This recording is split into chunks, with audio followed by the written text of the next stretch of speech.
में भी काफी ज्यादा लेट हो गया। अब जेबीटी भर्ती से जुड़ी जानकारी आपको देना चाहेंगे, क्योंकि बड़ी धांधली का आरोप जेबीटी अभ्यर्थियों की ओर से लगाया जा रहा था।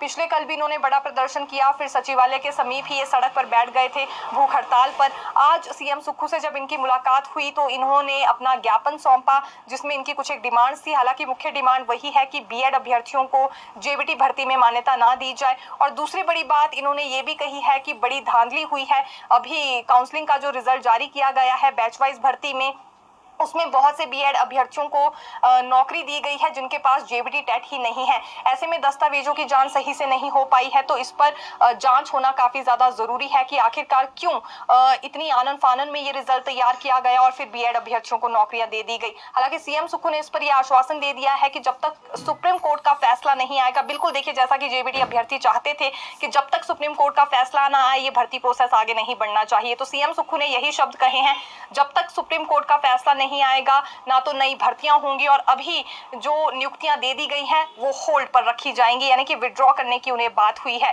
फिलहाल ज्वाइनिंग उनकी नहीं हो पाएगी और जहां ज्वाइनिंग हो गई थी तो उन नियुक्तियों को पूरी तरह से विड्रॉ करने की बात हुई है। इतना ही नहीं, आरटीआई के माध्यम से कुछ एक साक्ष्य इन्होंने जुटाए थे धांधली को लेकर जेबीटी अभ्यर्थियों ने ही, तो ये भी आज इन्होंने एक तरह से सीएम सुक्खू को सौंपे हैं। अब जाहिर सी बात है, अगर इससे पहले जांच को लेकर कोई लापरवाही भी बरती जा रही होगी तो आने वाले समय में अब ऐसा नहीं होगा।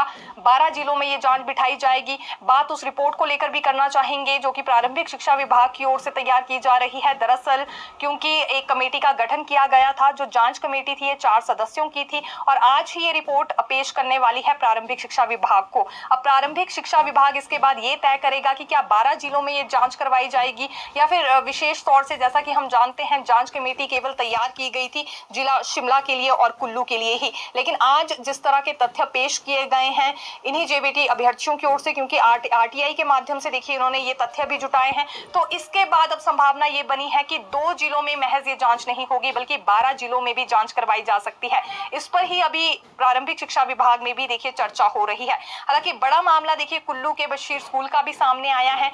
यहाँ बीएड यूनियन के एक पदाधिकारी को नौकरी मिल गई थी, 4 दिन इन्हें सेवाएं देते हुए भी हो गए थे, लेकिन उसके बाद अब इनकी नियुक्ति को विड्रॉ कर दिया गया है। वापस एक तरह से इनकी नौकरी ले ली गई है। अब दोबारा से जांच कमेटी इसमें अपना काम करेगी कि आखिरकार कहां ऐसे मामले सामने आए हैं जहां पर इन अभ्यर्थियों के पास जेबीटी टेट ही नहीं है या फिर फर्जी दस्तावेज इन्होंने दिखाए हैं। बड़ा एक्शन भी अब इन पर हो सकता है, लेकिन उस सबसे कहीं जाकर बड़ी बात यह है कि अब जब तक सुप्रीम कोर्ट का फैसला नहीं आएगा ये प्रोसेस आगे नहीं बढ़ने वाला है, ना ही कोई नई भर्तियां करवाई जाएंगी। ये सीएम सुक्खू की ओर से बड़ा आश्वासन आज दे दिया गया है। इसके बाद जेबीटी अभ्यर्थियों ने भी अपनी भूख हड़ताल वापस ले ली है, क्योंकि एक तरह से इनकी डिमांड पर अब गौर फरमा लिया गया है। हालांकि एनसीटीई की अधिसूचना में ये तो देखिए पहले भी कहा गया था कि बीएड इसमें मान्य होंगे, लेकिन कुछ एक शर्तों के साथ इनके पास जेबीटी टेट होना अनिवार्य था। अगर नहीं है तो ऐसे में अब जिन्हें नियुक्तियां भी दी गई हैं, जिन्हें लेकर ये लिस्ट जारी हो गई थी नियुक्तियों की, उसे विड्रॉ किया जा रहा है गया है, क्योंकि उन्हें ही कैबिनेट सब कमेटी का अध्यक्ष बनाया गया है। अब उन 3 पोस्ट कोड्स पर आना चाहेंगे जिन्हें लेकर बड़ा डिसीजन आज की कैबिनेट बैठक में हुआ है। देखिए, हमीरपुर कर्मचारी चयन आयोग की कार्यप्रणाली तो भंग हो चुकी है और अभी नई कार्यप्रणाली बनकर तैयार नहीं हुई है, लेकिन उसी बीच एक बड़ा फैसला आज कैबिनेट में जो लिया गया है वो 3 पोस्ट कोड्स को लेकर है। इन तीनों पोस्ट कोड्स में नए सिरे से पद विज्ञापित किए जाएंगे। कौन कौन से हैं आपको बता देते हैं। Post code 965 junior office assistant IT का है, पोस्ट कोड 1003 कंप्यूटर ऑपरेटर का है और पोस्ट कोड 1036 जूनियर ऑडिटर का है। अब लोक सेवा आयोग नए सिरे से इन पोस्ट कोड्स को लेकर पद विज्ञापित करेगा। हालांकि देखिए कुल जो इसमें पोस्टें थी वो 368 के करीब थी। इसमें 325 जूनियर ऑफिस असिस्टेंट आईटी की ही थी और बाकी की जो यहाँ पोस्ट बच जाती हैं वो इन दोनों पोस्ट कोड्स की हैं, जिसमें एक तो देखिए हमने आपको जैसा कि 3 पोस्ट कोड्स को लेकर जानकारी दे दी है।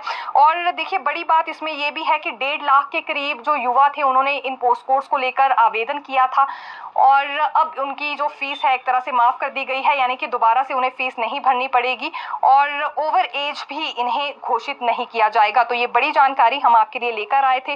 तो जूनियर ऑफिस असिस्टेंट आईटी की कुल मिलाकर 325 पोस्ट थी। इसके अलावा 1003 पोस्ट कोड और 1036 जो कि जूनियर ऑडिटर का था। महज इनमें कम ही पोस्ट निकाली गई थी, लेकिन 325 काफ़ी ज़्यादा संख्या है। ये जूनियर ऑफिस असिस्टेंट आईटी की है। तो नए सिरे से पद विज्ञापित होंगे। अब किस तरह का रिएक्शन बेरोजगार युवाओं की ओर से सामने आता है ये देखना होगा। पहले ही काफ़ी ज़्यादा रोष में ये बेरोजगार युवा चल रहे हैं। और देखिए, एक और जानकारी फिलहाल निकलकर जो सामने आई है वो ये भी है, जो राहत इन्हें दी गई है कि ओवर एज इन्हें घोषित नहीं किया जाएगा और फीस भी इनके लिए माफ कर दी गई है।